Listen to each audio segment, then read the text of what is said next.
இந்த வாழ்க்கை முறையில் பிதாவாகிய தேவன் நம்மை பலப்படுத்துவதற்காக நாம் முதலாவது ஒரு பகுதியை பேசினோம். அதிலே நாம் எதை நம்பியிருக்க கூடாது என்பதை நாம் பார்த்தோம். இந்த வாழ்க்கை முறையில் தீர்ப்பு வரைக்கும் நம்ம எல்லாவற்றையும் ஏன் காண முடியல? நம்முடைய திறமையை நாம் நம்புவதற்கு இந்த வாழ்க்கையிலே நாம் சோதிக்கப்படுகிறோமா? கொடுக்கப்படுகிற உணவில் சோதிக்கப்படுகிறோம், ஆடையில் சோதிக்கப்படுகிறோம், நம்ம கொடுக்கிற ஞானத்தில் சோதிக்கப்படுகிறோம், நம்ம கொடுக்கிற அறிவில் சோதிக்கப்படுகிறோம், பிள்ளைகள் மூலமாக, மனைவி மூலமாக, என்னுடைய இருதயத்தின் புகழ்ச்சியின் மூலமாக, இப்படி எண்ணிறைந்த காரியங்களை சொல்லிக்கொண்டு போக முடியும்.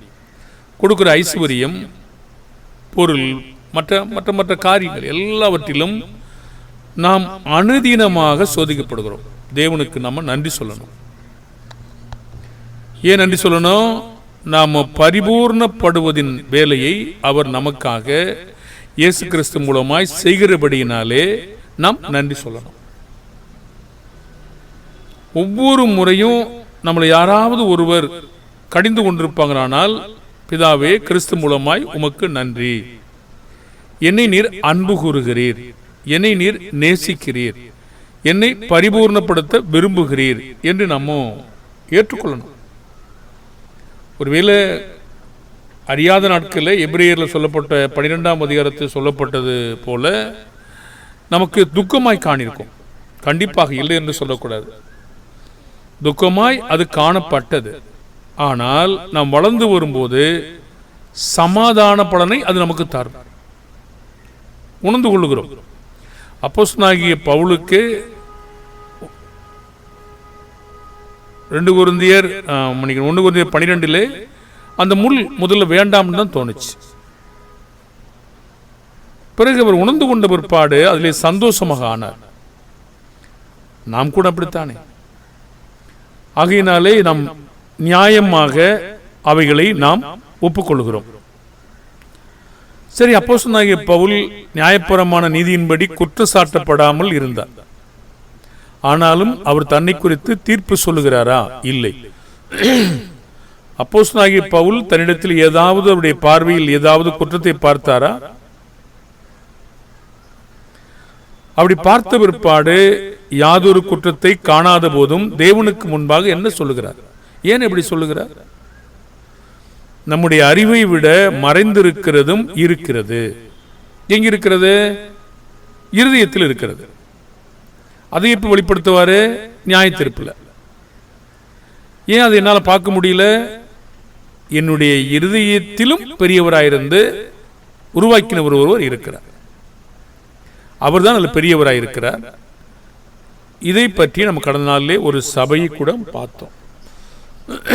அதனுடைய தொடர்ச்சியை தான் நாம் இப்போ இந்த 2வது பகுதியில் நாம் பார்க்க போகிறோம். லூக்கா 22ஆம் அதிகாரம் 31 34 வரைக்கும் பேதுரு தன்னுடைய இருதயத்தை நம்பும்போது வெற்றி பெற்றாரா, தோல்வியா? என்ன நடந்தது? பேதுரு தன்னுடைய இருதயத்தை ஏன் காண முடியவில்லை? லூக்கா 22ஆம் அதிகாரம் 31 34 வரைக்கும். பின்னும் கர்த்தர், சீமோனே சீமோனே, இதோ கோதுமையை சுளையினால் புடைக்கிறது போல சாத்தான் உங்களை புடைக்கிறதற்கு உத்தரவு கேட்டுக்கொண்டான். நானோ உன் விசுவாசம் ஒளிந்து போகாதபடி உனக்காக வேண்டிக் கொண்டேன். நீ குணப்பட்ட பின்பு உன் சகோதரனை சிறப்படுத்து என்றார். இப்போ இந்த பேச்சை முடிச்ச உடனே பேதுரு எப்படி சொல்றார் பாருங்க. என்ன புரிஞ்சிருந்தா அவர் அப்படி சொல்லியிருப்பார். இயேசு பேசினதில் என்ன உணர்ந்து கொண்டிருந்தா பேதுரு அப்படி சொல்லியிருப்பார். அங்கே சாத்தான் புடைக்கிறதுக்கு உத்தரவு கேட்கிறாரு. இவர் சொல்றாரு, உன் விசுவாசம் ஒளிந்து போகாதபடி உனக்காக நான் ஜெபிக்கிறேன்னு சொல்றாரு. இப்போ பேதுரு சொல்றாரு, அது நல்லா தான் புரிஞ்சிருக்காரு அவர். 33 வசனத்துல, அதற்கு அவன், ஆண்டவரே, காவலிலும் சாவிலும் உம்மை பின்பற்றி வர ஆயத்தமா இருக்கிறேன் என்று சொல்றார். உடனே இயேசு சொல்றாரு, நீ இப்படியா சொல்ற? ஏன் அதை பேதுரு காண முடியாம இருக்காரு? அவருக்கு தெரிஞ்சிருந்தா அதை சொல்லுவாரா? இதுக்கு பின்னாடி என்ன நடக்கும், அப்படி இருதயம் எந்த பாதையில செல்லும் பாருங்க, அந்த ரூட்டு தெரிஞ்சிருக்கா பாருங்க. அவர் சொன்னாரு, அவர் அவனை நோக்கி, பேதுருவே, இன்றைக்கு சேவல் கூவுவதற்கு முன்னே நீ என்னை அறிந்திருக்கிறதை 3 தரம் மறுதலிப்பாய் என்று உனக்கு சொல்லுகிறேன் சொன்னார். ஏன் கேள்வியானது, என்னால் இதை பார்க்க முடியல, ஏன் பேதுருவால பார்க்க முடியல? பாருங்க, இன்னும் நடக்கல. நடக்க போறத அவர் கண்டுபிடிச்சிருக்காரு. எப்படி கண்டுபிடிச்சிருக்காரு? அப்போ பேதுருடைய இருதயம் இன்னும் வளரல, பேதுருடைய இருதயம் அதுக்கேற்ற இன்னும் பலப்படல. இன்னும் பெந்தேகோஸ்து நாள்ல மரிக்கவும் ஆயத்தமா இருந்த, கொலை செய்த மக்கள்கிட்ட பேசின அந்த பேதுரு இங்கே மறுதலிச்சாருன்னா இன்னும் வளரலைங்கிறது இயேசு பார்க்கிறார் இல்லையா? இங்கே இப்படி சொன்னாரு, அப்புறம் மரிச்ச உடனே அவர் போயிட்டாரு. ஆனா பெந்தேகோஸ்து பண்டிகை நாட்கள்ல கொலை செய்த மக்களுக்கு முன்னாடி நின்று பேசினார். உங்களுக்கு தெரியுதா? அங்கே பயந்துருக்காரு அவரு.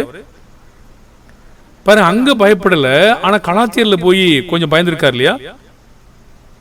பாருங்க, இருதயமானது வளர்ந்து வருது, பிறகு சுத்திகரிக்கப்படாம இருக்கிறது, எத்தனை காரியங்கள் இருக்கிறது. இதை நம்மால் என்ன செய்ய முடியல, காண முடியல.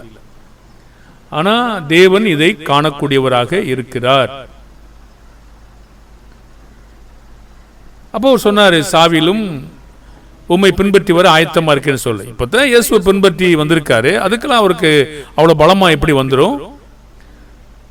நாம கூட இன்னைக்கு சில மக்களுக்கு காரியங்களை பார்க்கிறோம் இல்லையா, தைரியமா பேசுவாங்க, ஆனா அவங்களால முடியாது, அறியாம தான் அதை சொல்றாங்க. அப்போ சொன்னாரு, இன்றைக்கு சேவல் கூவுவதற்கு முன்னே நீ என்னை அறிந்திருக்கிறதை 3 தரம் மறுதலிப்பாய். குறிப்பா பர்டிகுலரா சொன்னார். பேதுரு சொன்னபடி நடந்ததா அல்லது இயேசு சொன்னபடி நடந்ததா? நான் சொன்னதை காப்பாற்றணும்னா நான் என்ன செய்யணும்? செத்து போனா கூட அது உறுதியாக தான் இருக்கணும், ஆமாவா இல்லையா? ஆனா நம்ம எத்தனை பேர் மிரண்டு போறோம், சொல்றோம், அப்புறம் மிரண்டு போயிடும். பாருங்க, குற்றவாளி என்று தீர்க்கப்பட மாட்டோமா? ஆனா இயேசு மன்னித்தார். இப்போ அதுக்கான சந்தர்ப்ப சூழ்நிலை வருகிறது. இப்போ ஒரு இயேசுவை கைது பண்ணிட்டாங்க, பிடிக்க ஆரம்பிச்சிட்டாங்க. பிரதான ஆசாரியுடைய வீட்டில் கொண்டு போய் விடுறாங்க. லூக்கா 22:54 62 வரைக்கும். பேதுருவும் தூரத்தில் பின்னாடி போறார். அவங்க நெருப்ப முற்றத்தில் நடுவில் நெருப்பை மூட்டி அதை சுற்றி உட்கார்ந்து, பேதுருவும் அவங்க நடுவில் உட்கார்ந்து இருக்காரு. அப்போ ஒரு வேலைக்காரி வர்றா, நெருப்பண்டையில உட்கார்ந்து இருக்கிறத அவ பார்த்துட்டா. அவனை உற்று பார்க்கிறா, இவன் தானா இல்லையா என்று உற்று பார்க்கிறா. இப்போ சொல்றா, இவனும் அவனோடு தான் இருந்தான் என்று சொல்றான். அதற்கு பேதுரு சொல்றாரு, அந்த ஸ்திரியை பார்த்து, நான் அவனை அறியேனே. முதல் காரியம் என்னது? அவன் கூட சொல்ல, அவனை அறியேன். இப்போ மறுதலித்தாரு. இப்போ சற்று நேரத்திற்கு பின்பு இன்னொருத்தர் வராரு. அவனை கண்டு, நீ அவங்கள ஒருத்தன் தானே அப்படின்னு சொல்றாரு. அதுக்கு பேதுரு என்ன சொல்றாரு? மனுஷனே, நான் அல்ல என்று சொல்றாரு. ஏறக்குறைய 1 மணி நேரம் ஆயிடுச்சு. அதுக்கு பின்னாடி இப்பொழுது இன்னொருத்தர் வராரு. அவரை பார்த்து, மெய்யாகவே இவனும் அவனோடு தான் இருந்தான் அப்படின்னு சொல்றாரு. இல்ல இல்ல, நான் அவன் கிடையாது, நான் கலிலேயன் என்று சொல்லி அவன் சாதிக்கிறான்.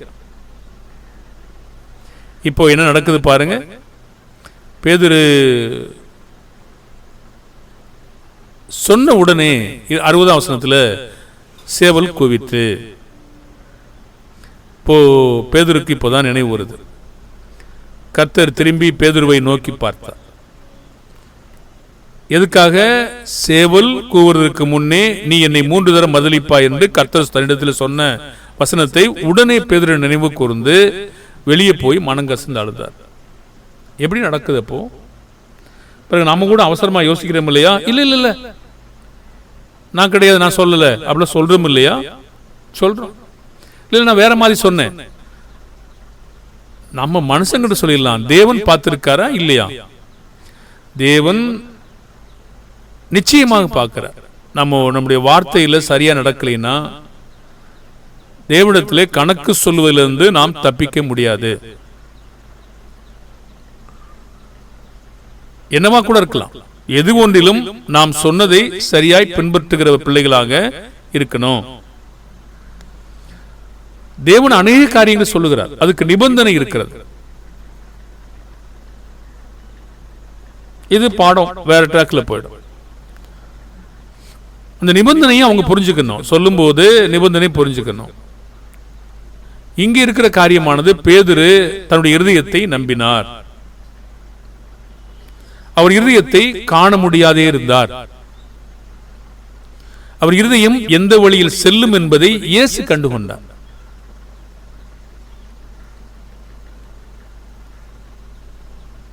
கேள்வியானது, பேதுருவால் இந்த இருதயத்தை ஏன் காண முடியவில்லை?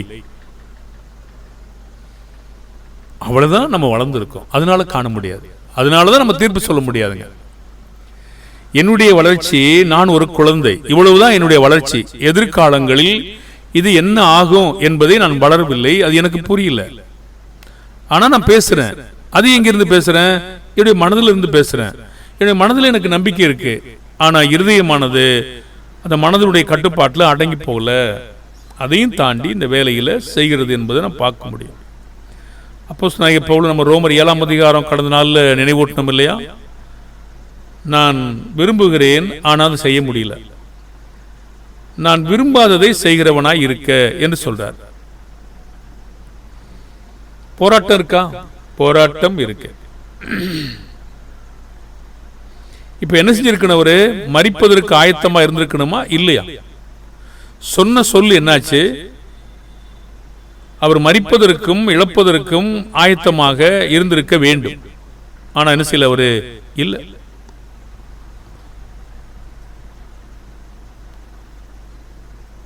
இப்போ அதனால அந்த சோதனையில் அவர் தோல்வியுற்றார். ஆனாலும் இயேசு அவரை கவனித்தார். இவர் மனதிலே எப்படி இருக்கிறார், இருதயத்திலே எப்படி இருக்கிறார் என்று கண்டுபிடிச்சார். ஒருவேளை நாம் கூட அப்படி இருக்கலாம். சில நேரங்களில் இருதயத்திலே நம்ம வேற நினைவோடு அதை விளைஞ்சிட்டு இருக்கலாம். மனதிலே எப்படி உறுதியா இருக்கலாம். இதெல்லாம் தேவன் நம்மை விட மிக பலமாக அறிந்திருக்கிறார். ஏனென்றால் இருதயத்தையும் உருவாக்கினவர் அவர்தான். இப்ப பேதுரு சம்பவத்தில் இருந்து நாம் என்ன கற்றுக்கொள்கிறோம்னா, நம்முடைய இருதயத்தை ஒரு அளவுல தான் நம்ம காண முடியுது. அதுக்கு மேல நம்ம காண தெரியல. இப்ப காண தெரியலைங்கிறதுக்காக பேதுரு பின்பற்றுவதற்காக உண்மை கிடையாது. அவர் தோல்வியுறுவார் என்பதை நம்ம கண்டிப்பா இயேசு அறிஞ்சிட்டார். அப்ப சில நடப்பதற்கு முன்னதாக நாம் சிலவற்றை பேசும்போது என்ன சொல்லணும்னா, தேவன் என்னை பலப்படுத்துவாராக, என்னை காத்துக் கொள்வாராக, பாவம் செய்யாதபடி ஒத்தாசை செய்வாராக, அப்படிதான் பேசி பழகணும். அப்படி நம்ம தாழ்த்தும் போது தேவன் நமக்கு உதவி செய்ய வல்லவராக கூட இருப்பார். வல்லவராய் இருக்கிறார். ஏன்னா எபிரேயர் 5 பார்த்தோம், இயேசுவுக்கு அவ்வாறு உதவி செய்தார், நமக்கும் நிச்சயமாக செய்வார். அப்போ இந்த பாடத்தினுடைய சம்பந்தமாக நாமோ நம்முடைய இருதயத்தை நம்புவதை நாம் தவிர்க்க வேண்டும். நம்முடைய இருதயத்தை நம்புவதை குறித்து இன்னும் என்ன சொல்றாரு? நம்முடைய இருதயம், அருகில் உள்ள மனுஷங்களுடைய இருதயம், மற்ற பொருட்கள் இது மேல வைக்கிற இருதயம். யோபு சொன்னாரு, இது மேல இப்பவா நம்பிக்கை வச்சிருக்கேனா? இதெல்லாம் நியாயாதிபதிகளால் விசாரிக்கப்படத்தக்க அக்கிரமம் சொன்னார். மறைமுகமாக கூட அது மேல நம்பிக்கை வைக்க கூடாது. இது எனக்கு உதவும், தேவன் எனக்கு கொடுத்த காரியம், அது நம்பிக்கை இல்லை. தேவன் அனுமதித்தால் அல்லது தேவனுக்கு சித்தமானால்.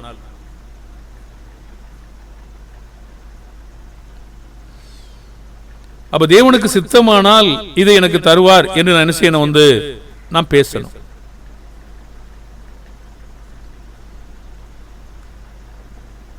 இங்கே நம்முடைய இருதயத்தை நம்புகிறவர்களை குறித்து என்ன சொல்றாரு, அல்லது மனுஷனோ மற்ற காரியங்களோ, எரேமியா 17:5-6, மனுஷன் மேல் நம்பிக்கை வைத்து மாம்சமானதை தன் புயபலமாக்கி கொண்டு கர்த்தரை விட்டு விலகுகிற இருதயம் உள்ள மனிதன் சபிக்கப்பட்டவன் என்று கர்த்தர் சொல்லுகிறார்.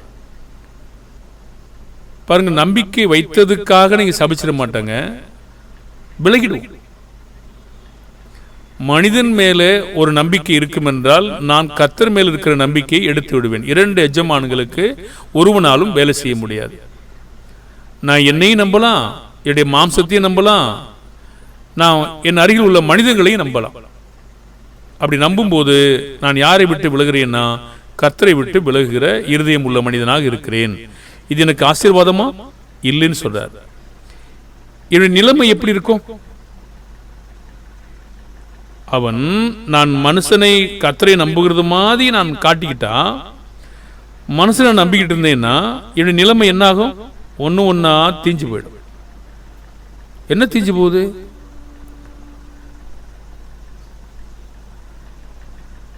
ஒன்னா விருத்தியாகாமலும் போகும். எப்படி போகுது? எரேமியா 17:6, அவன் அந்தர வெளியில் கரளையாய் போன செடியை போல இருந்து. கரளையாய் போன செடின்னா உங்களுக்கு விளங்குதா? மேலே ஸ்டெம்பு, கீழே ஸ்டெம்பு இருக்கும், மேலே செடி இருக்கும், முனியிலிருந்து ஒன்றா அது பூந்துக்கிட்டே பட்டு போயிட்டே வரும். ஏன்னா கீழே நீர்ச்சத்து இல்லை, சத்து போகுது. அப்போது அப்படியே முனியிலிருந்து அப்படியே பட்டு வந்து கரளையாக போயிடும். நன்மை வருகிறதை காணாமல் வனாந்தரத்தின் வறட்சியான இடங்களிலும் குடியில்லாத உவர்நிலத்திலும் தங்குவான். இது என்னையோ என்னுடைய மாம்சத்தையோ என்னுடைய காரியங்களையோ மனுஷனையே நம்புகிற மனுஷங்களுக்கு சம்பவிக்கிறது. ஆனால் கர்த்தர் மேல் நம்பிக்கை வைக்கிற ஒரு மனுஷங்களுக்கு என்ன சம்பவிக்கும்? அவன் முதலாவது ஆசீர்வதிக்கப்படுவான். அவன் தண்ணீர் அண்டையில் நாட்டப்படுவான். அதாவது தேவனுடைய வார்த்தை போதிக்கிற இடத்தில் நாட்டப்படுவான். கால்வாய் ஓரமாக இன்னும் எவ்வளவு வசனங்கள் நமக்கு கிடைக்குமோ அவ்வளவு வசனங்கள் அவனுக்கு கிடைக்கும். உஷ்ணம் வருகிறதை காணாமல் இலை பச்சையா இருக்கிறதும் மலைத்தாழ்ச்சியான வருஷத்திலும் அந்த உஷ்ணம் வருகிறதை காணாமல் அந்த அளவுக்கு அவன் செழிப்பாக தேவன் வைத்திருக்கிறார். ஏன்னா தேவனுடைய வார்த்தை இருக்கிறது, அது உஷ்ணமாவே அவனுக்கு தெரியல. மலை தாழ்ச்சியான வருஷத்திலும் வருத்தமின்றி தப்பாமல் கனி கொடுத்த மரத்தை போல இருப்பான். நேரடியான ஒரு கேள்விங்களே, மலை தாழ்ச்சியான வருஷம்னா இல்ல, அப்ப எப்படி கனி கிடைக்கும்? பூமிக்குரிய வகையில் சாத்தியம் இல்லைங்க. ஆவிக்குரிய வகையில ஏற்கனவே அவன் வாங்கி வச்சபடினால அவனுக்கு நம்பிக்கையை அது கொடுக்குது. அந்த நம்பிக்கை அவனை வளர்க்குது. நீ பிள்ளையே நடக்க வேண்டிய வழிகளை நடத்து, முதிர் வயதில் விடாதிருப்பான் என்ற காட்சியை நீங்க பாக்குறீங்களா? பாருங்க, சில காலம் மழை இல்லைன்னா கூட வறட்சியை தாங்கி நிற்கும். சில பயிர்களை பாக்குறீங்களா? அது ஆழத்துல அது போயிருக்குது. விவசாயம் பண்றவங்களுக்கு தெரியும், மானாவாரி விதைப்புல அந்த ஆழத்துல விழுகிற மேலே சில விதை விழுகும், குழு ஆழமா போகுது இல்லையா? அந்த கலப்பை குழு ஆழத்துல போகும்போது இங்கிருந்து அது இன்னும் ஏறக்குரிய ஒரு 6 அங்குலத்துக்கு ஆழத்துல போய் விழுந்துடும். அப்ப அது நல்ல அது தாங்கி நிற்குது. அது சிலது வந்து அமிக்கி இருக்கும்.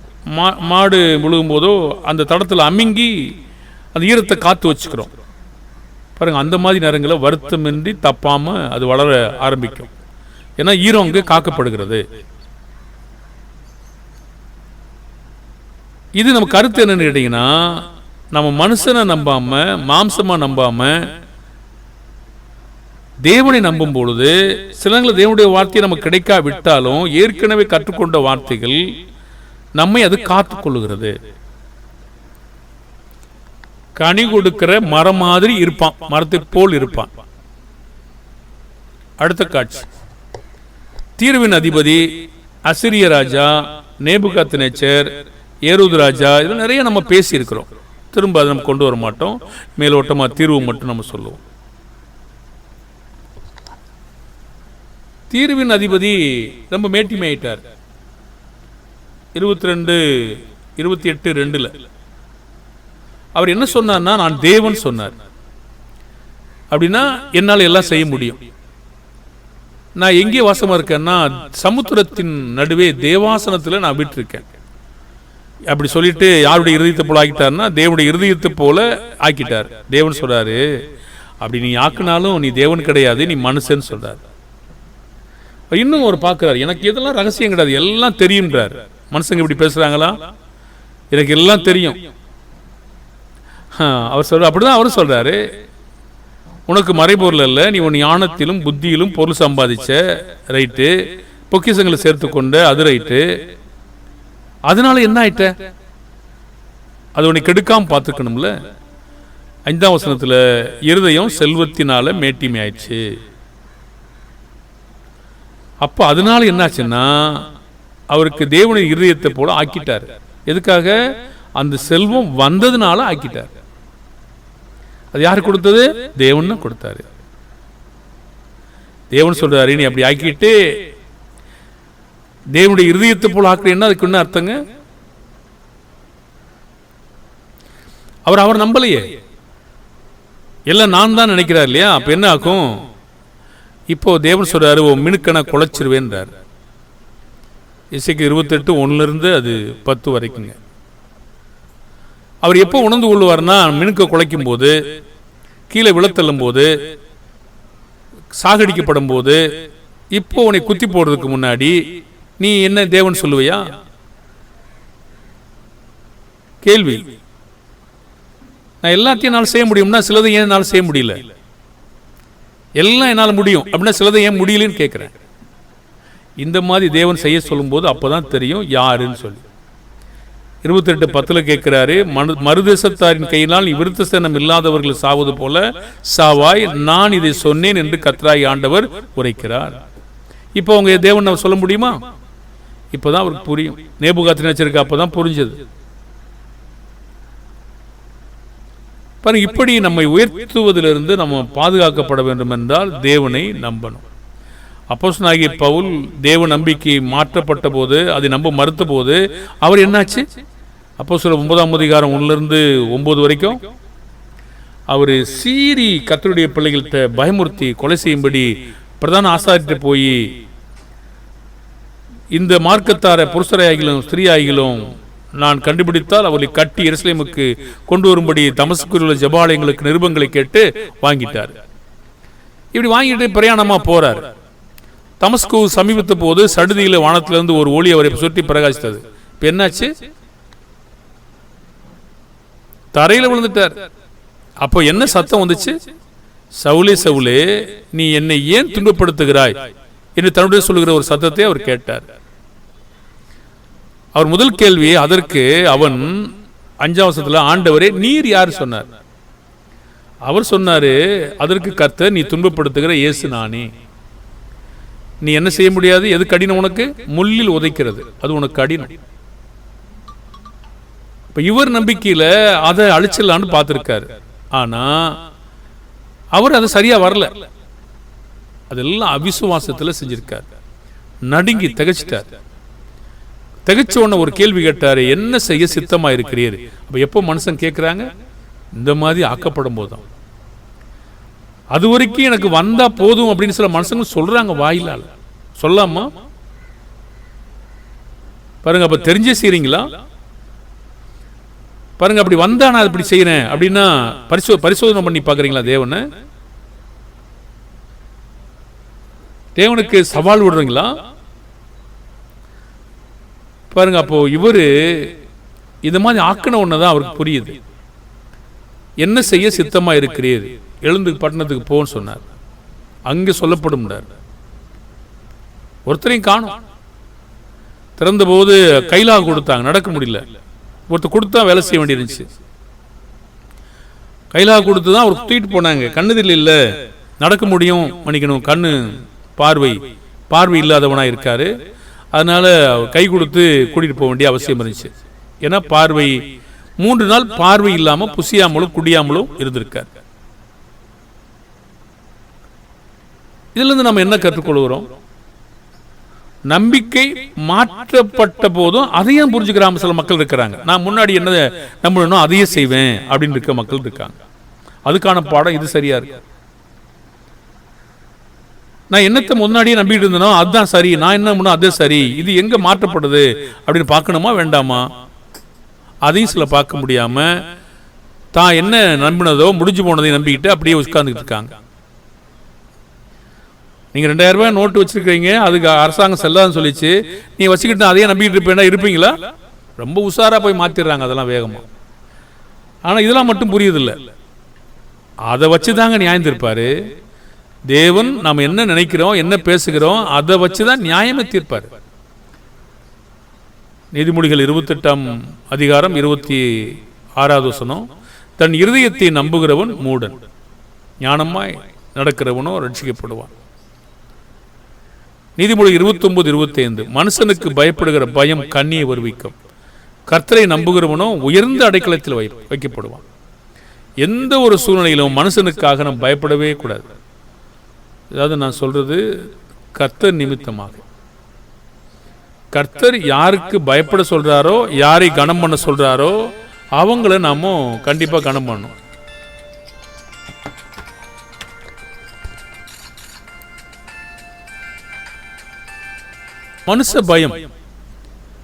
மனுஷ பயம் வந்து நம்மளை கெடுத்து விடும், தேவனை விட்டு விலக செய்துவிடும். அரசாங்க அதிகாரிகளை நாம் கனம் பண்ண வேண்டும் கர்த்தர் நிமித்தமாக, பெற்றோரை கனம் பண்ண வேண்டும் கர்த்தர் நிமித்தமாக, மேலான அதிகாரங்களை மதிக்க வேண்டும் கர்த்தர் நிமித்தமாக. தேவனுக்கு விரோதமாக இருந்தால் அதுக்கு பயப்பட வேண்டும் என்று கர்த்தர் எங்கேயாவது சொல்லியிருக்காரா? தீமையை நம்மை நடப்பிக்க வற்புறுத்தும் போது நீங்க பயப்படுங்கன்னு சொல்லியிருக்காரா? அவங்க தீமையான அதிகாரிகளா இருப்பாங்க, அதுக்காக பயப்படுவோம். ஆனா தீமையை வற்புறுத்தும் போது நாம் அதை செய்வதற்கு அவங்களுக்கு பயந்து நடுங்கி செய்யணுமா? அப்படி ஒரு வார்த்தை இருக்கிறதா? பாருங்க, அப்பொழுது மரிப்பதற்கும் ஆயத்தமா இருக்கணும். பாருங்களேன், அதிகாரிகள் தீமையா இருப்பார்கள், தீமையான காரியங்களை செய்வார்கள். அப்போ இருந்தாலும் நம்ம அதிகாரிகளுக்கு பயப்படுகிறோம். ஆனால் தீமை செய்ய உங்களை கட்டாயப்படுத்தும் போதும் வற்புறுத்தும் பொழுதும், அவர் எஜமானா இருந்தாலும் அதிகாரியாக இருந்தாலும் அதற்கு நீங்கள் கீழ்ப்படிய வேண்டுமா? அப்படி ஒரு வார்த்தை இருக்கிறதா?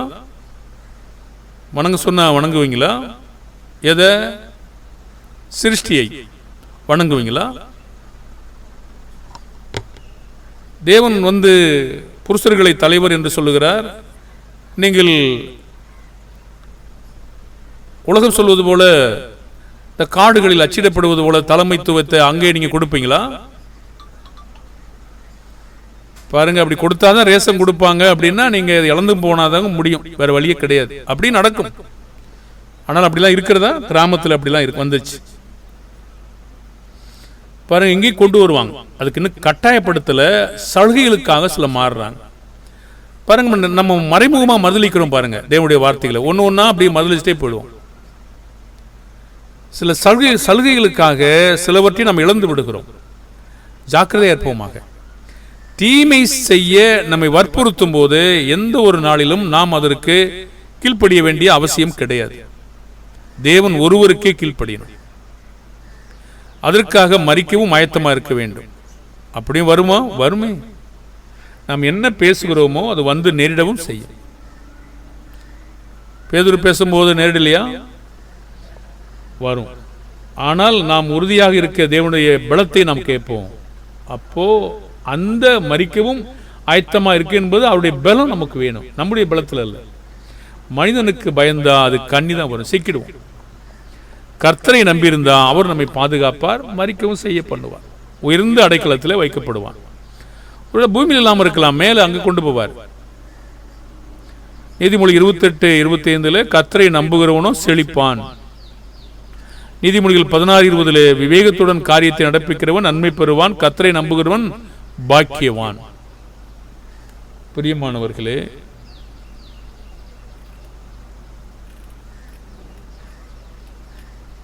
பேதுரு தன்னுடைய இருதயத்தை நம்பும் போது வெற்றி பெற்றாரா தோல்வியா? பேதுருவால் தன்னுடைய இருதயத்தை காண முடிந்ததா? ஏன் காண முடியவில்லை? இயேசுவால் அவருடைய இருதயத்தை எப்படி காண முடிந்தது? பேதுரு சொன்னபடி நடந்ததா? இயேசு சொன்னபடி நடந்ததா? இயேசு சொன்ன ஒவ்வொரு காரியங்களும் துல்லியம் நடந்ததா?